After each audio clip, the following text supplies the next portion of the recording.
Is merit pay fair? No! It doesn't take a politician to explain what the fight over Senate Bill 5 is really about for those who oppose it. Actually, a fourth grader can do the job. Michael LETSON, whose parents are union members, says it's simply about fairness. Well, the reason I like to talk about it is because I want to get the word out that it is not good for anyone.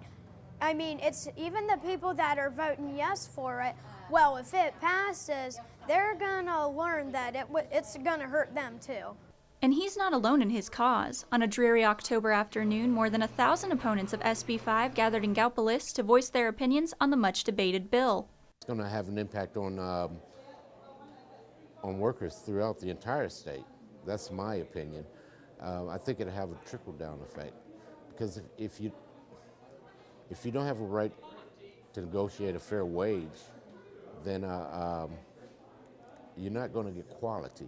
The crowd at the event heard from a mix of federal and state politicians. Former Ohio Governor and Democrat Ted Strickland was there and says the current administration is to blame.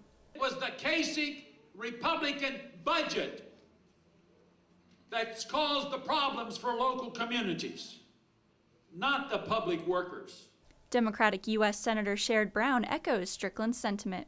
Senate Bill 5, Issue 2, is a direct attack on the middle class. And, you know, in this country, we believe in collective bargaining rights for workers. It's why so many workers, union and non-union alike, have decent wages, have health care benefits, have retirement benefits. One group that's especially worried is teachers. Jackson resident Luke Scott says SB 5 could be catastrophic for education in this area. You know, when you talk to teachers, they say they're teaching to a test now.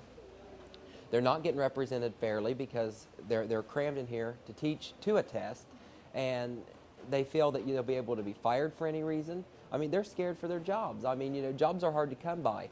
Several teachers I've spoken with say they definitely oppose the bill, but they're afraid to talk about it openly for fear their job could be on the chopping block next.